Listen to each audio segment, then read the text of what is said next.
Good evening, and welcome to the final panel of our series, Journalism, Politics, and the 2020 Election. My name is Nicole Dahmen, and I'm an associate professor at the School of Journalism and Communication at the University of Oregon, and I have been the host for this series. These conversations have featured our faculty experts discussing key issues related to news, politics, and this historic period we are all living through. From sports and social activism to race and gender and our shared connections across rural and urban communities. We have designed this series for students, the UO community, as well as people across our entire state of Oregon. Tonight, we're wrapping up our series with a post-election discussion of everything that we saw and witnessed, again, during this historic time period and this monumental election. We're going to first turn to our panelists for a moderated discussion, and we hope that you will use the Q&A feature for questions you may have. We're going to read audience questions at about 5:45, and this event is being recorded and will be made available on the SOJC YouTube channel. Our moderator for this series is Professor Seth Lewis. Professor Lewis is the founding holder of the Shirley Papé Chair in Emerging Media in the School of Journalism and Communication. He's a fellow with Columbia University, an affiliate fellow with Yale Law School, and a recent visiting fellow at the University of Oxford. He's also the director of the journalism sequence at the SOJC. And we started off our series with these two distinguished panelists, and we're delighted to welcome back Regina Lawrence and Brent Wall again this evening. Professor Lawrence is Associate Dean for the SOJC in Portland, and she's the Research Director of the Agora Journalism Center. She's a nationally recognized authority on political communication, civic engagement, gender and politics, and the role of media in public discourse. She's the author of Hillary Clinton's Race for the White House, Gender, Politics, and the Media on the Campaign Trail. She's also the editor of Political Communication, which is the highest ranked journal in the communication discipline. Brent Wall is an assistant professor at the School of Journalism and Communication, and he joined our faculty after 30 years as an editor and reporter. He's worked as the managing editor for Willamette Week, Oregon State Capitol correspondent for the Eugene Register-Guard, and is Washington, D.C. correspondent and senior investigative reporter for the Oregonian. He's a Pulitzer Prize winner and an alum of the political science and journalism programs at the University of Oregon. Seth? Great. Thank you, Nicole. Thank you, everybody, for joining us for this fifth and final installment of our webinar series on journalism, politics, and the 2020 election. This has really been a fantastic series of conversations that we've had, and it's great to have our two original panelists here with us to kind of try to make sense of it all in this debrief conversation we have today. So let's begin, and Regina, perhaps you can go first here and just kind of helping us make sense of the situation at this moment. This has been an interesting week. I think for many people last week, days and nights sort of blurred together. And I noticed how, election night sort of just was continued. It became election week. And so I think like a lot of, the news was sort of struggled to sort of figure out how to talk about the story as it went on day after day. So I wonder if you might help us just kind of make sense of where are we now? How did Biden win? What should we know at this moment in time in terms of just trying to make sense of the broad sort of issues and dimensions of this election? I have to kind of laugh and think back to, I think it was 5 weeks ago when the four of us were gathered along with this audience to talk about, the election at that point. And I remember us having this conversation about how there might not be an election night that would be meaningful or decisive in the ways that we are accustomed to. So I'd like to pat us all on the back and say that we were right about that. And I think it was interesting how sort of knowing that intellectually and yet experiencing it experientially, it felt different, right? It felt so uncertain. I think for so many people, the eagerness to figure out which way it was really going to go was a level of anxiety that I don't think people were ready for. I think for the news media, it created a really interesting set of opportunities, but also pressures, right? Opportunities to keep audiences tuning in, refreshing their web browsers every 30 seconds, et cetera. So it was probably a fairly lucrative time for many in the news media, so to speak. But at the same time, I think there was a lot of pressure on the news organizations to quote unquote call the election. And I think to their credit, they really waited longer than they have historically and really, it seemed to me, tried to be pretty careful about making any premature calls in the national election, which made sense given this really unprecedented moment that we're in. Thank you. Yeah, Brent, any thoughts on just sort of the overall, so your sense of kind of where we are now and what stands out to you about the election week that was? Well, I think Regina is exactly right about how it all unfolded in terms of expectations. With the exception of 2000, when the election went to the Supreme Court, we've had a declared winner fairly quickly, maybe the next day. And yet we knew that because of the changing voting habits, that is to say, so many voters were voting by mail, and we knew that 75 to 80% of those were registered Democrats, that there was going to be huge shifts depending on when states counted and counties, tallied the votes. Here in Oregon, we have a long history of vote by mail. And having watched election nights, from the newsroom's perspective, oftentimes those ballots a lot of them are ready to go at 8 o'clock to be reported. And they're a mix geographically, and they're a mix in terms of, politics and partisan and all that. So you can usually get a pretty good count right away where things are going. Where things shift in Oregon is if they're late votes. And we've seen that here, and now the nation has seen it on a big scale. The mail-in votes were last, and you could see how many votes were out there, and things were trending Biden's way. But the media were very careful not to call this too soon. I think there were lessons from 2016, where there were huge expectations that Trump couldn't possibly win because he's behind. Trump couldn't possibly win because he was too outrageous. He couldn't possibly win because he created this incredulous reaction from the news media, and yet he did.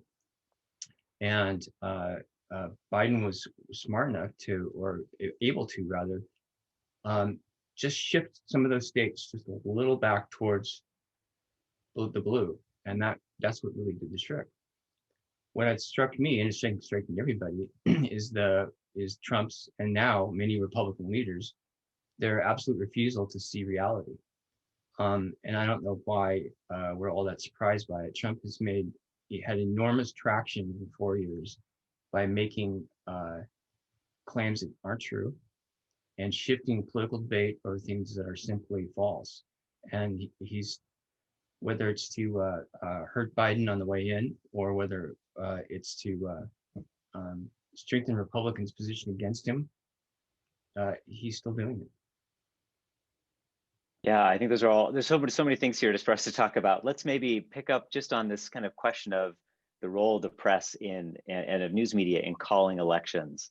So you mentioned, Brent, that after 2016 or prior elections, that the news media were definitely more kind of conservative or reluctant in the sense to make a definitive call with this election. And so it took several days, and of course it did require sort of seeing all the ballots come through, or most of them. On the other hand, I'm sure there are people in conservative quarters who would say it should not have been called, right? It's not defined yet. It needs to go to the courts. It needs to be determined. So, help us understand a little bit more about the role of journalists and of the news media in this process of kind of, adjudicating this interregnum period between one presidency and the next. What should people know, perhaps about the history of this process, or just about what they should expect from the news media, and how we then should evaluate kind of the job they did in calling this election this year? Great question. Well, historically, the news media have struggled a lot with this. When Truman won his in 1948, when Kennedy won in 1960, the networks and the Associated Press, which is sort of the beating heart of this whole process, really struggled about how to call states. And the media have had to pay close attention to where the votes were coming from when they came in. And this was particularly true this time. In 2000, I believe that a lot of the networks and AP, I don't know about AP, but I know some of the networks had to rescind their projections. In fact, I believe Al Gore had conceded, and he rescinded his concession. And so there's been a lot of efforts to be much more careful and much more strategic about this. Again, this was a case where I don't know where we've seen this before, Republican votes were counted first, and Democratic votes tend to be counted later, which created huge expectations on both sides. And it gave the president an opportunity to claim that these votes were illegal votes, even though they were cast before the Republican voters. Mhm. I don't have any problem with the networks, or Associated Press projecting this. If the numbers are there, the numbers are there. And there's nothing wrong with an objective method to determine who's going to win these states. And I think they went way beyond this time to be very cautious before calling Pennsylvania. I think Arizona has not yet been called yet. At least the map I saw today. Georgia, of course, is still out, and even North Carolina. So that's real caution. And but after 4 or 5 days, when the numbers are there, I think the media have a responsibility to call it. Regina, any thoughts on that? Yeah, I think I agree with everything that Brent said, and I really appreciate the historical comparisons in particular. I guess there's two different things I'd like to point out in response to what Brent said.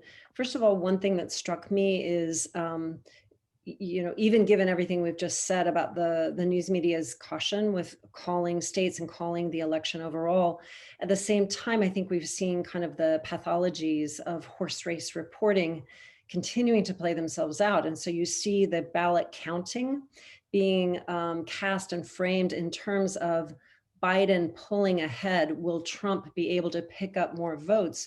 Kind of making the candidates the actors, when at that point they are no longer the actors. It is the ballot counting process that is playing out. And so for me, that's been a little bit troubling, because I have seen language that kind of plants this idea, I think, subtly in the public mind, that there's some kind of, political or politicized process playing out, when in actual fact, it's just a very technocratic, bureaucratic process of counting votes as carefully as possible.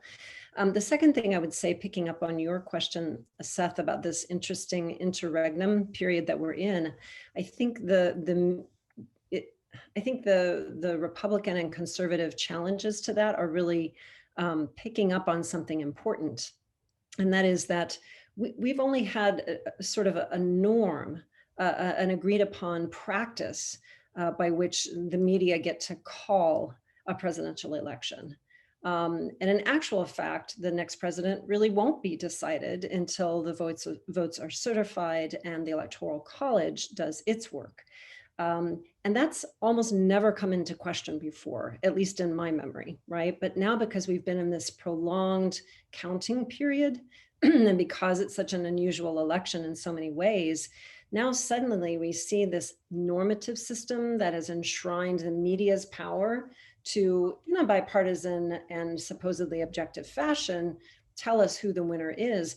Now we see that really open to question, and really revealed for what it is, which is a normative system, a system of norms, routines, and agreed upon habits and rituals, if you will, for calling elections.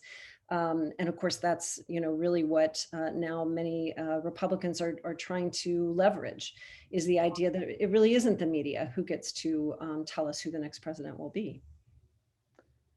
Yeah, and I think that relates to something that many people are discussing right now, which is, well, was the election close, or was it not all that close? I mean, I think there's, as you pointed out, just to go back to what you said earlier about the horse race coverage and the kind of counting, I think this notion of Biden pulling ahead, or maybe Trump cutting into the lead, or whatever it may be, like it implies, like you said, a degree of sort of agency on the part of the political actors at that part of the process, which of course they don't have. It's the voters who made decisions, and those decisions are on ballots that are already cast, and they were cast legally, not sort of new ballots. I think sometimes people talk about finding ballots as if it's going to be some sort of like change in the process, but it's a matter of just kind of coming up to the actual tally of votes that actually exist.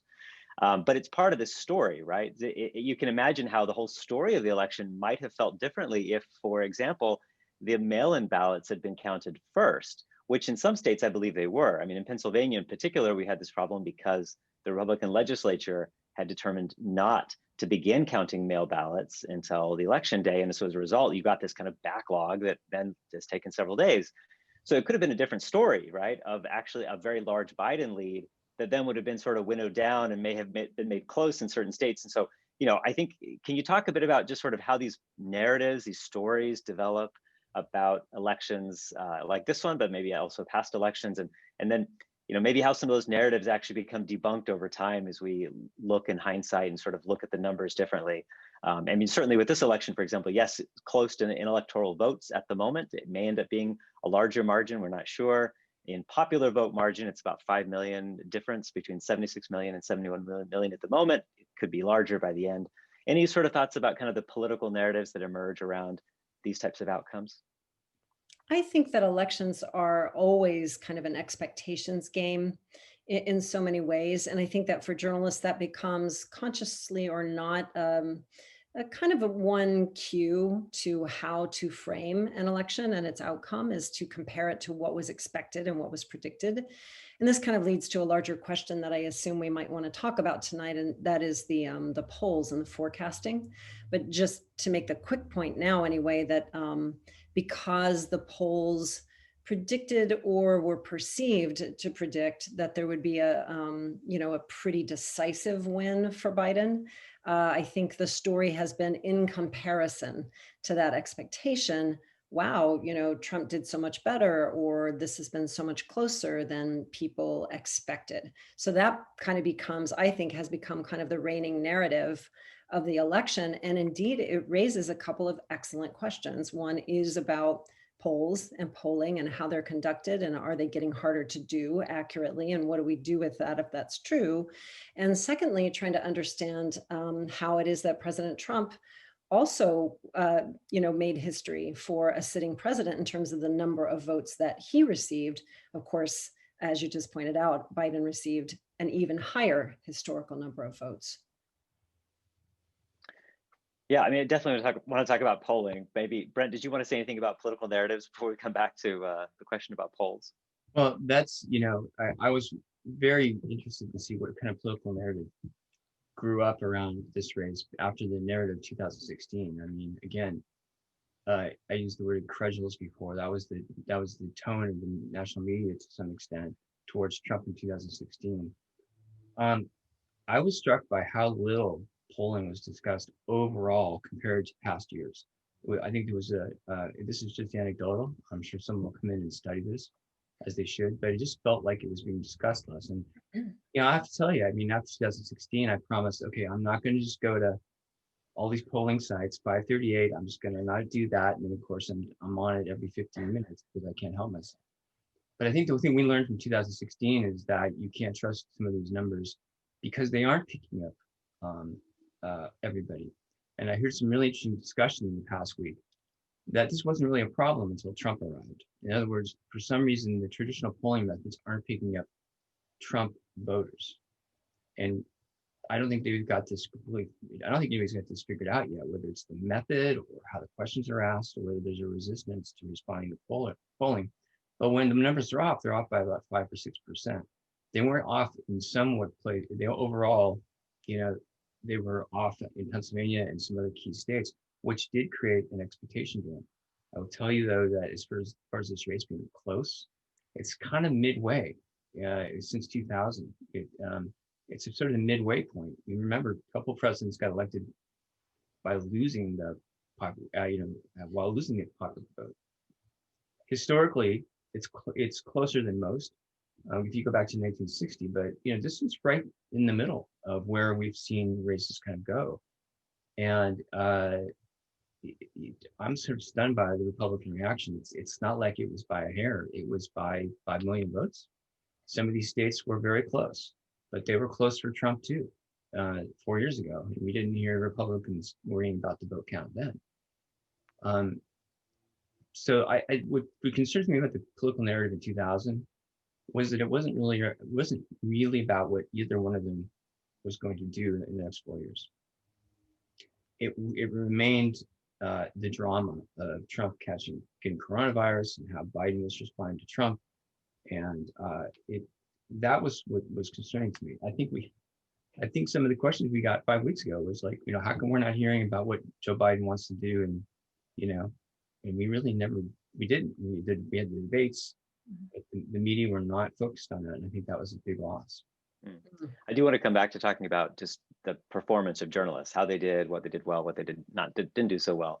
But back to polling for a moment, with the obvious caveat that there's a lot yet to learn, right? I mean, we don't want to rush to certain judgments about why the polls didn't work, because there is some evidence that some state polls were fairly accurate. You know, and the polls in 2018, the midterm elections, were reasonably accurate.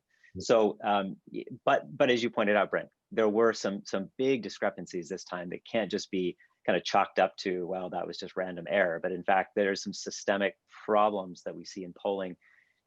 Regina, do you think we can begin to point to at least some potential factors that may be involved? And then I think also, if we kind of look then beyond polls, where do we go from here in trying to assess public opinion more generally, or like looking to future races and elections? You know, to some extent, maybe this will be a good development, right? We will pay less attention to polls, and therefore we will turn to more substantive forms of reporting. That would be a good outcome.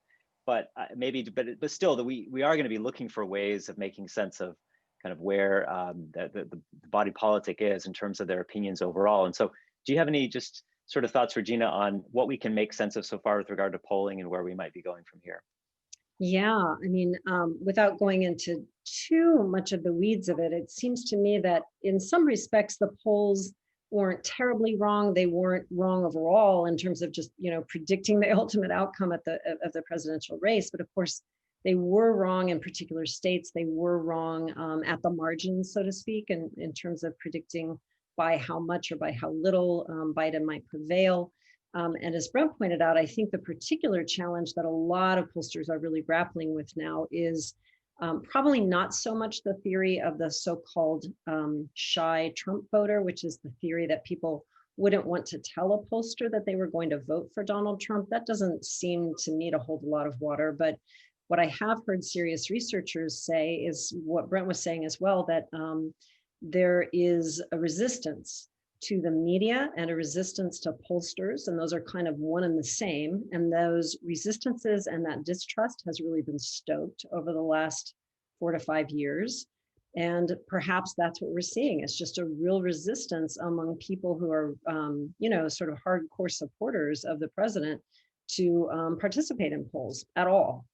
And that's a problem. You cannot, I've heard one pollster put it as, you can't wait your way out of it. That is, pollsters are accustomed to weighting various elements of their sample in order to get a good overall estimate. But if people just aren't answering you from a particular group that is very consequential for the election, there's only so much you can do to adjust for that. So I think that does raise a question about the future of polling in this political environment of polarization. And I think also, as you were suggesting, Seth, it raises the question, why do we do these polls? Why is there so much emphasis on forecasting, on predictive polling? Well, one of the reasons is that it's a lucrative media product.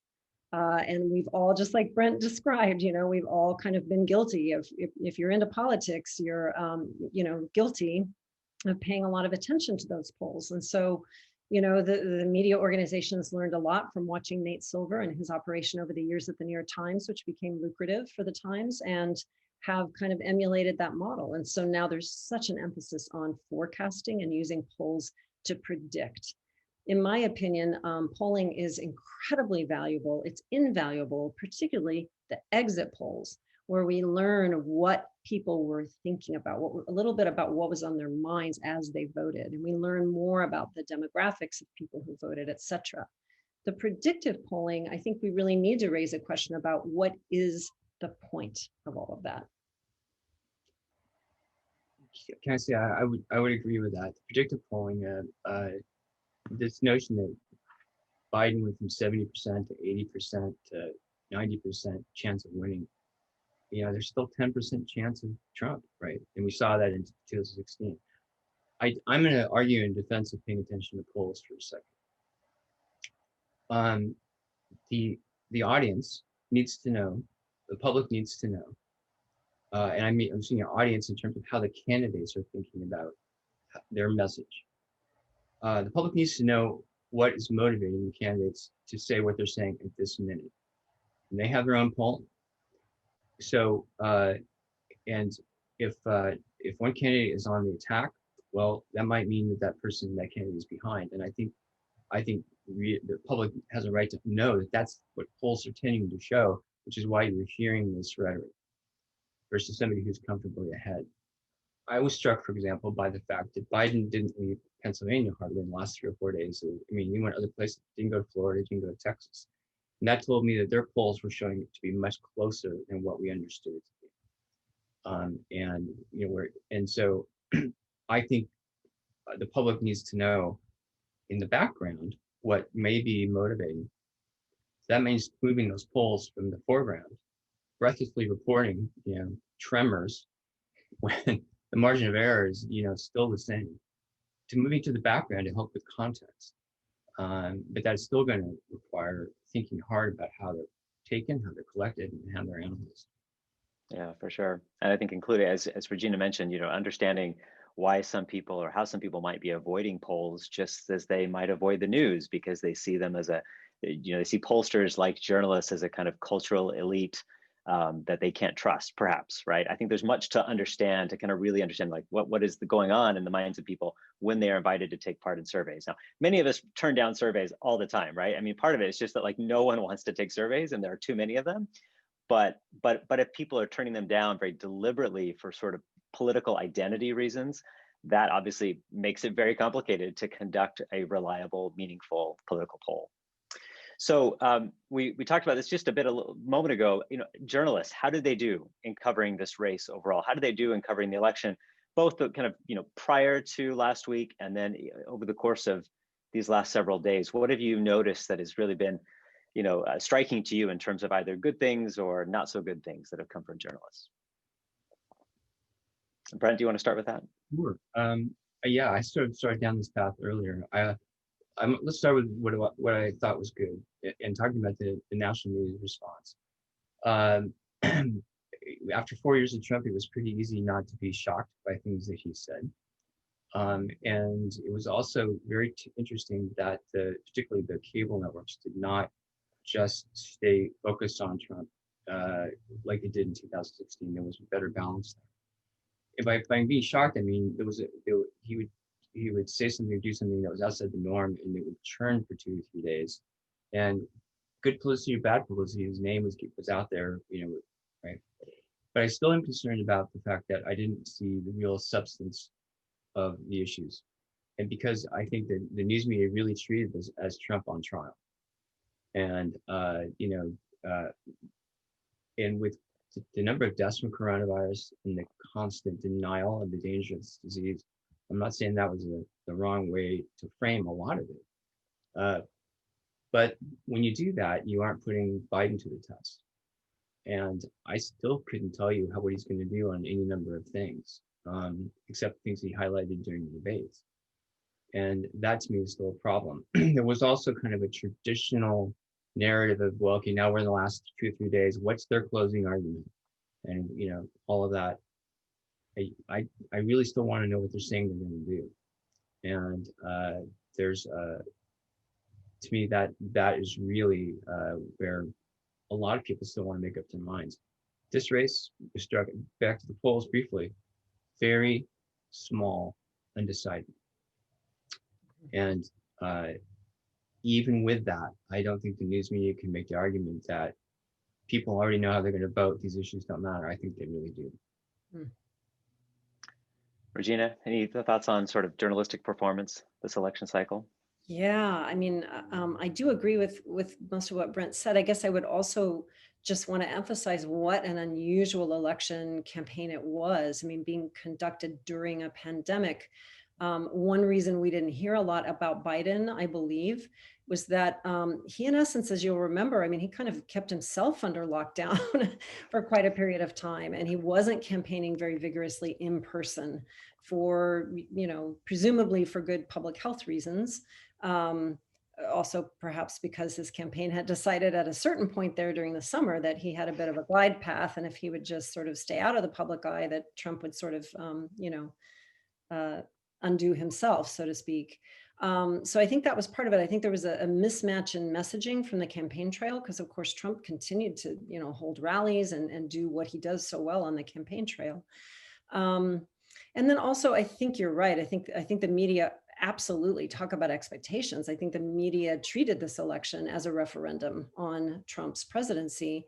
And that's part of the reason I think that the results were interpreted as being so surprising, is that I don't think the media, based on the polls, probably most of them didn't expect that Trump would get the kind of support that he did from voters.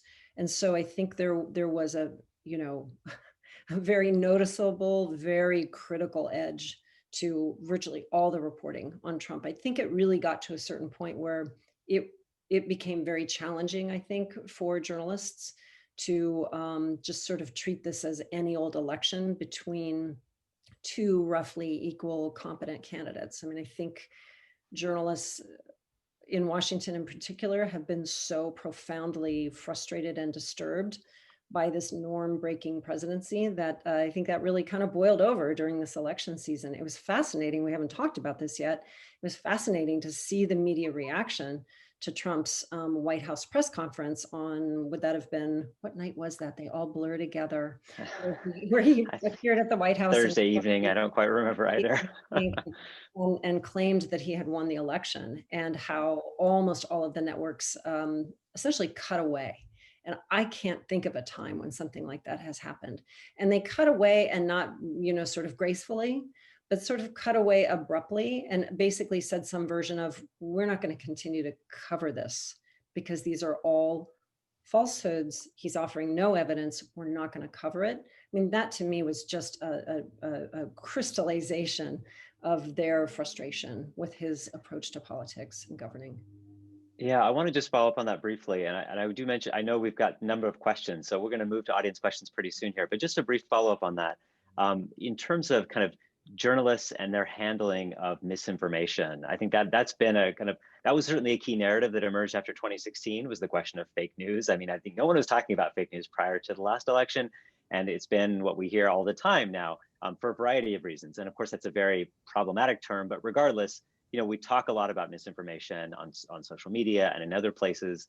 And in this case, you know, you're talking about ways in which journalists have certainly been more aggressive in pushing back against what they see as misinformation from the White House itself in a way that wasn't evident prior to the election. Any sort of just quick thoughts or reactions to what journalists are doing with regard to misinformation at the moment, and perhaps what they should be doing in the coming months? And I say coming months because I think what we're seeing right now is there's definitely a very strong narrative in right-wing media that this is a stolen election, right? That this is a rigged election. And so, and yes, you're seeing pushback from journalists, traditional journalists against that, but whether it's making much of a difference is a bit of an open question. Regina, do you have any thoughts on that? Wow, that is such a challenging question, because misinformation and disinformation takes so many forms. There's disinformation on the right, there is also disinformation on the left, and there's foreign disinformation, and there's domestic disinformation. It's a very complex problem, and it is so pervasive now. And I think we're all probably familiar with some studies this past year that suggested that that disinformation circulates more widely and broadly and virulently than regular factual or fact-based news information. Also, we have to note some recent studies out of Harvard and other places show that disinformation, a primary way that it is spread these days, is via mainstream media, and that coming from reporters covering this White House and covering Trump's Twitter feed, which has been full of falsehoods and disinformation. So, you know, the mainstream media are also implicated in spreading mis and disinformation. So it's an extremely complex problem. And you can see from my answer that I'm not going to come up with a pithy response here. I think that I think journalists are struggling with it. I think we've seen a sea change maybe over the last year, and then accelerated over the last week in journalists' willingness to just say flat out what the president is saying is false. It's just false. And at a certain point, it becomes an interesting challenge. If you continue to say it's false, there is no evidence, it's like pointing at something and saying, see, it's not there, there's no evidence for it. That's not going to be very compelling, I'm afraid, to especially to people who are inclined to believe that the election has been stolen. Yeah, I put you on the spot there. That's a tough question because it's such a massive issue, and there's definitely no easy solution for it. I've seen more efforts toward using the truth sandwich approach to try to, you know, emphasize truth, then mention the falsehood that is being circulated, and then truth again, right? And so it's a way of contextualizing and sort of the falsehood in a way that doesn't reinforce the falsehood, doesn't give oxygen, an amplification to that false narrative, but provides truth in a way that kind of that's the thing people take away and remember. Mm-hmm. I wonder, Brent, maybe if you could talk just briefly about, we haven't said anything at all yet about the state, and it's important that we talk about issues here. We mentioned in prior webinars that we've seen this nationalization of politics over recent decades with the internet and social media and cable TV news, things that make everything much more nationally focused as opposed to locally focused. And there are important races and issues here in Oregon. Can you take just a couple of minutes before we go to some audience questions to tell us about local outcomes from the election, things we should be aware of, and certain dynamics that played out that were striking to you? Sure. I can't argue there were any real big surprises in this election in terms of state races. I think the presidential numbers were about what you expect. I think in the last webinar, I talked about the fact that the U.S. Senate used to be a huge deal. A race for the U.S. Senate used to be a huge deal in Oregon. We barely paid any attention to it. The new Secretary of State elect, Shmia Fig, and we are now talking about having the governor and the second ranking, the next in line, right? Both be women. Now, I want to point out, of course, that the Secretary of State up to this point was a woman, but she was appointed to fill a seat. So we're talking first time we had two people elected, and in some ways, I kind of, the news media here sort of just said, yeah, that's fine, it's great, but it is historic, and it is important to keep in mind that I think until all of these statewide offices are women, we really haven't advanced, right? But the fact is that that's a big deal. That is a big deal, because the Secretary of State historically has been the stepping stone to the governorship and to higher office. The other thing is that almost all of the ballot measures passed, and usually you see some fail. There weren't that many. In the Portland area, there was one tax measure that went down in flames. It was a transportation tax. It was a payroll tax to pay for transportation projects. And it was very interesting to see people who would normally have been supporting that measure oppose it. But otherwise, the vote here pretty much went as expected. Until the results come in, you can kind of go county by county to see how it shifted. The other thing that people were watching very closely was Portland mayor's race. And the mayor really did get reelected. He was the first mayor to get reelected in more than 2 decades. But he didn't make 50%. He still gets elected, but it's very telling that there's a huge write-in campaign, or a huge write-in vote. And if he'd had a candidate that had better name ID and more established credentials, I think, to be, and not just a protest candidate, I think it shows that the leadership of the state's biggest city is still a mess. Thanks, Brent. Sure. Well, Nicole, I know we have a lot of questions, so let's get to some of those for our panelists. Right. So we have a lot of questions in regard to some follow-ups, what we've talked about, polling, journalism, and then some of the other issues that we've discussed. So let's talk about this. So we were talking about the Trump speech that was actually Thursday. I misspoke earlier. And there were a number of unsubstantiated claims. CNN, for example, had the ticker running almost the whole time that said he's saying this, but without evidence. As you said, some of the other networks cut away. We also now have Twitter in very recent weeks starting to label things as unsubstantiated or without facts, or something is disputed. So what is the president theoretically supposed to do now when sometimes his own network, Fox, is cutting away from him and Twitter is labeling his tweets as unsubstantiated? What do we expect to see happen? And what is the role with Twitter? Is social media handling this sort of accurately? It's a good question. I'll take a first crack at this. I think there's two different questions in what you were asking. Personally, my assessment is that the social media platforms have not yet devised policies commensurate with their influence and their outsized role in political communication these days. It's scattershot, it's policies are announced and then backed away from or not enforced. There's not consistency, there's not transparency around those policies. As we know, we saw in the last few weeks, Twitter and Facebook and YouTube were handling the president's claims and other disinformation in very different ways. And the truth is, once a false claim gets out there, of course, it spreads quickly, and it's there forever. You can't ever pull it back. Things live forever on the internet. So I think it's a much bigger, thornier problem to deal with. Your question about what does President Trump do is an interesting one, because I think what we're going to see now, especially with respect to Fox News, is who is the Fox News audience really loyal to? Are they really loyal to Fox News, or are they now loyal to kind of what's become, the show in the center arena of Fox News on an ongoing basis? And, Trump has needed Fox News, but he doesn't need them as desperately as presidents in the past have needed whatever media outlets, because he is so proficient at using Twitter, because he does have such a large and loyal following there. It's a whole other channel of influence for him. But I do think it's going to be super interesting to see what plays out at Fox in the coming months, particularly assuming that President Trump is no longer going to be President Trump. Mm-hmm. Brent, do you want to add on there?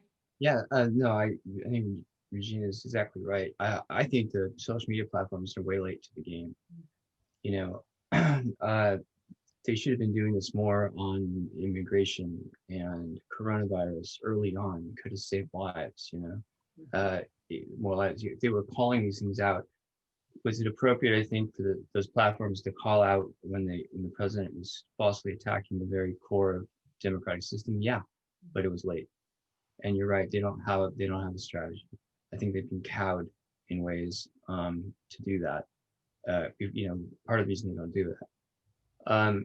What I'm interested in is the degree to which the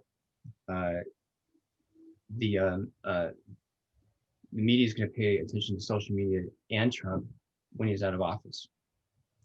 Are we going to be able to give that up? And do we give that up at some risk? Start ignoring him too much, you may ignore what's kind of going on. I've heard him described as a shadow president if he continues to, keep up what he's, his the constant flow. So you're right. What Fox does is important.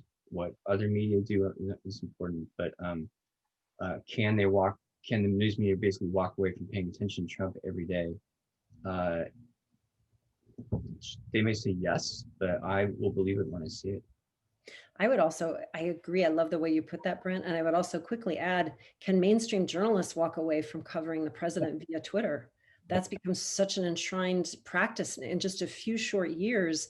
I'm going to be watching closely to see if it is President Biden, which I think we all believe it will be, then how is he going to use social media? Is it going to be the same kind of, inside channel to his id, so to speak, that it has been with President Trump? I mean, it's really been an addiction, I think, for mainstream journalists to cover President Trump's Twitter feed. So I'll be watching to see what they do with the next presidency.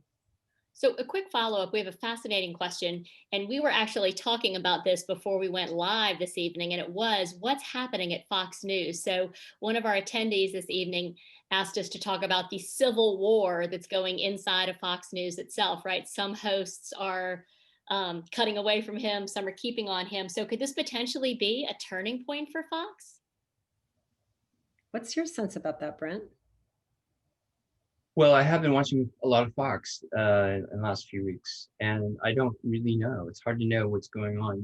I saw a story, I think it was the New York Times perhaps, about how Rupert Murdoch is nothing if not pragmatic, and that how the New York Post, which he also owns, which had gone after Biden, went after Trump almost immediately.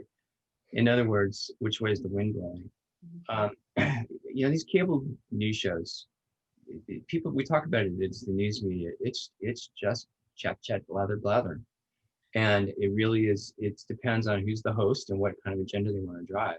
So yes, 1 hour might be, they're skeptical about Trump. The next, I think we have to be careful to look for an overall pattern now at this point. Things are in such flux. But again, does Fox treat Trump like the shadow president, for example? That will be what I will be watching for. Well put.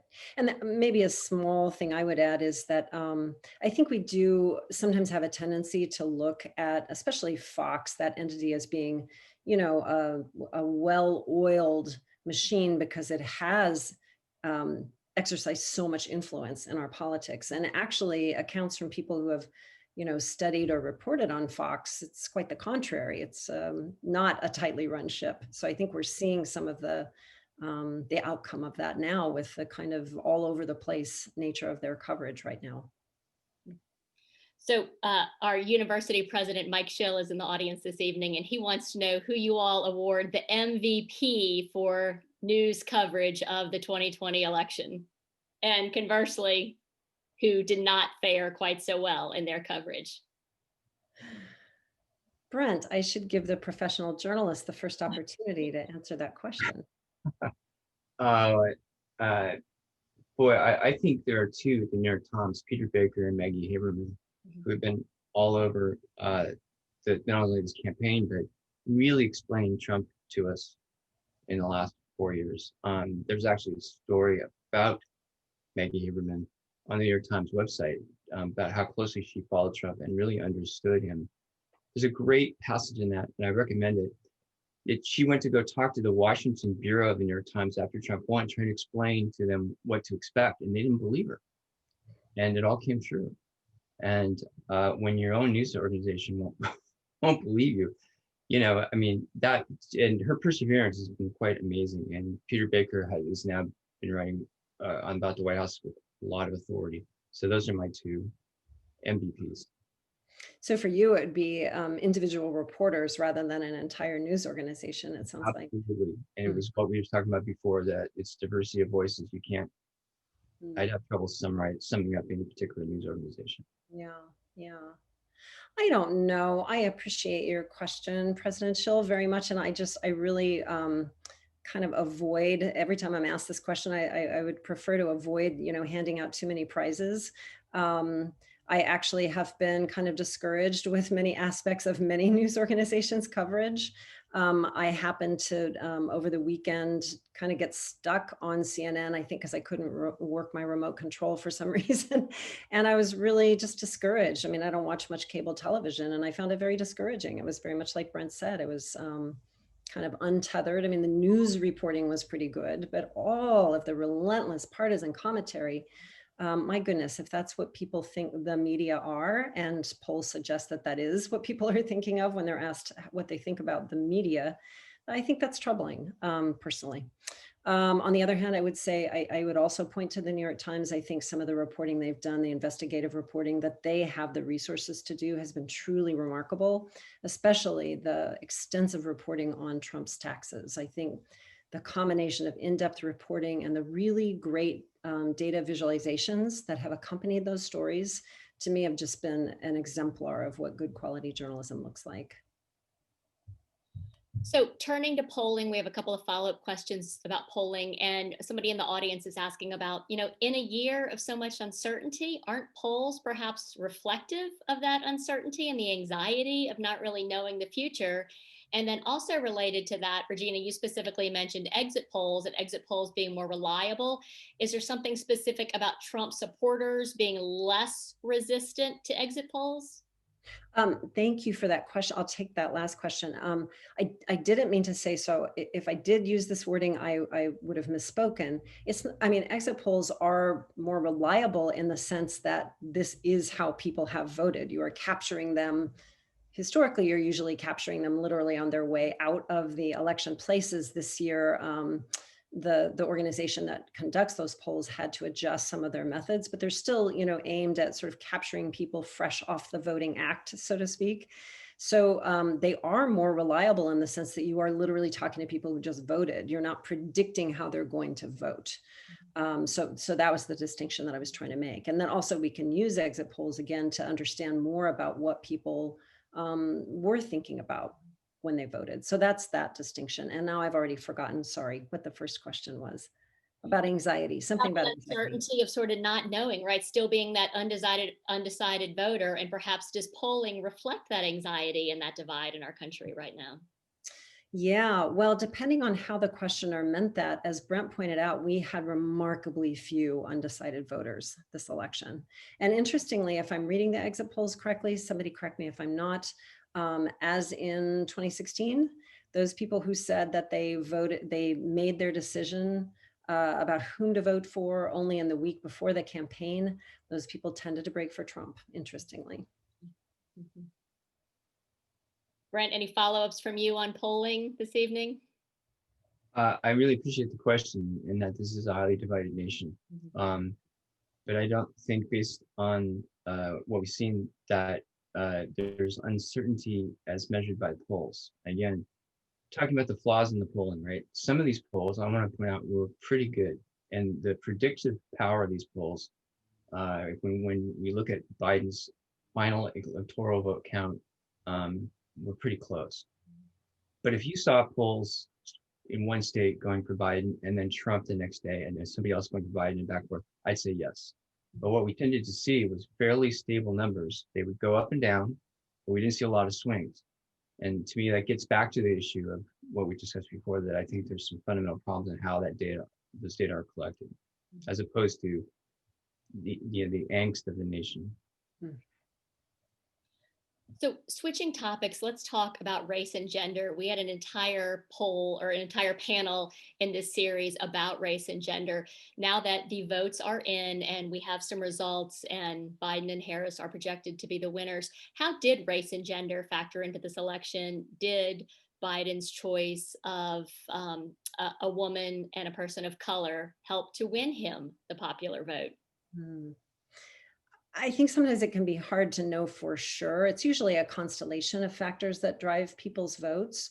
There's no question, here's where exit polls are particularly useful. There's no question that Black women were among Joe Biden's very strongest supporters, in the sense that I think it was 92% of Black women reported that they had voted for Joe Biden. And presumably some of that has to be attributed to his choice of a running mate, and just in the sense of representation, finally, right?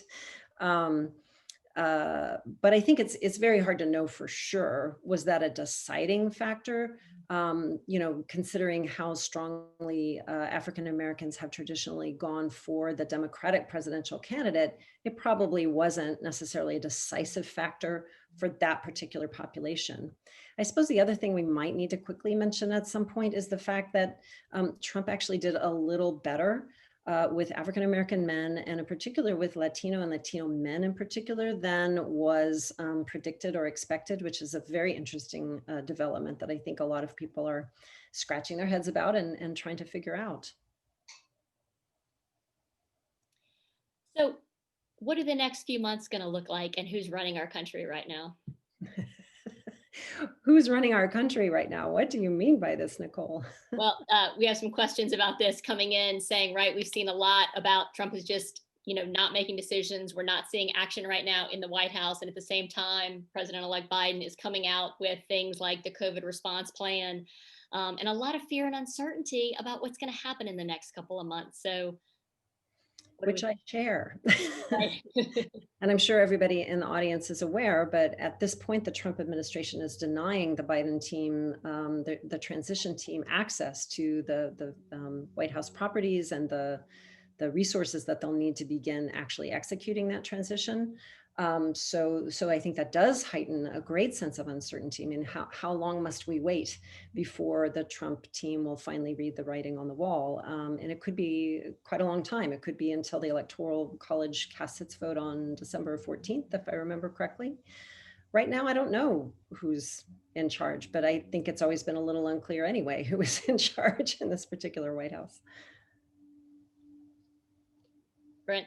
Yeah, it could be January 20th before, Biden gets access. I'm disturbed by it, obviously, and I would be that way regardless of what party and who is behaving this way. I'm not too surprised that Trump's not making any decisions. I think that's been a pattern. But Biden understands the levers of power he was in the White House with Obama for 8 years. He's watched presidents for decades operate. I think that gives him a huge advantage for coming in. Would he like to have a smooth transition? Yes. I think that that doesn't bother me so much when it comes to him being prepared. Trump has a pattern of leaving wreckage when he loses. And he's sort of treated, I fear that he's going to treat this like one of his failed Atlantic casinos. Leave everybody else with the debt and smoking ruins and go back home. And that can be any number of actions on his part. I expect to see a lot of pardons that are going to be troubling to many people. But in the end, you know, once he's gone, he's gone. And the question is, well, can he do anything in the next 70 days or so that's permanent? And will it make, I don't know, that would make Biden's job far harder. But I think it just puts, it just gives Biden less time to get ready, obviously. And the progress he makes might be slowed immediately. But as long as it's not permanent damage, I think we're going to get through this. I would just quickly add to what Brent said, I think very smartly there, is that the most permanent actions that Trump could take, he's already taken. And that is with respect to the judiciary and the Supreme Court. Yep. So Brent, you have a personal question from one of your former students. Scott Greenstone is in the audience this evening. Thanks for joining us, Scott. Hello, Scott writes that when he was in your journalism reporting class, you said, as a journalist, don't vote in elections. Do you still practice that? I'm not sure that I actually ever said that, Scott. I vote. I know that some journalists don't vote, and that's true. I always vote. So I actually don't understand that. I think the one thing you never do is never tell anybody, if you know, for sure, because people will have a long memory for it. No, I actually think that we have the right to exercise that. I think the thing that, if anything, I struggle with is the degree to which journalists are required to give up their First Amendment right to express themselves. But I think we do that at professional risk. So yeah, no, I think journalists should be voting like everybody else. So our final question of the evening, I'm sorry, we have a lot of questions we're not going to get to, the time flies by, but in our final question of the evening. So we are talking now about this historic election 2020. We've referenced 2000, that historic election 20 years ago. We've seen a lot change in the past 20 years. When we look back 20 years from now, what do you think will be the key things that we remember from this election in terms of politics, the political process, elections, and specifically, how might journalism change from this point? Could this be a turning point for journalism, and how so? So let's go to Regina, and then we'll go to Brent. Okay. Well, I hope that one thing we remember 20 years from now is that under extraordinarily difficult conditions, record numbers of Americans voted. I think it's remarkable. I would not have necessarily predicted that. Does that indicate that mail-in voting actually does, help make it easier for people to vote? Perhaps, but an awful lot of people also went to the polls at some personal risk. I find that so inspiring and remarkable. I think we might be, in terms of journalism, at an important inflection point. I think a lot will depend on the next administration and whether there's kind of a sense of a return to some kind of normalcy in politics. But political divisions, this political polarization is not going away. I think this election has really shown that. And so I don't know if there is any return to how things, used to be pre-2016. Brent? Great question. I think we're going to look back at the way in which this country allowed itself to be to saving lives became, tens of thousands of lives, millions of lives at risk became politicized. Mm-hmm. That simple act of wearing a mask in public, keeping 6 feet away from other people, adjusting your life somehow became a political statement at the cost of the number of lives which is going to continue to climb. I hope we look back in shock. I hope we don't look back and say, boy, that in those days it was only this. In other words, I hope it doesn't get worse. Yeah. So I think there's going to be an effort, as Regina said, to bring it back to sort of what we consider to be normalized before 2016. And the question is, is there such exhaustion over this last 4 years that that everybody's going to do this? There's just a kind of go, move somewhat back to where we were before. That will depend on a lot of things, including, as I said before, how the media continue to cover Trump and define Trumpism going forward. But I think the way in which preventing health catastrophe was treated as a political issue is how this is going to be remembered. Well, thank you to our panelists for joining us once again this evening, and thank you to those of you in the audience for the thoughtful questions and the insightful dialogue that you've shared with us for the past couple of weeks. We hope you found this series informative, again, as we are at this critical point in our history. Thank you all for joining us this evening. Thank you again to our panelists. Thank you to Seth, and good night.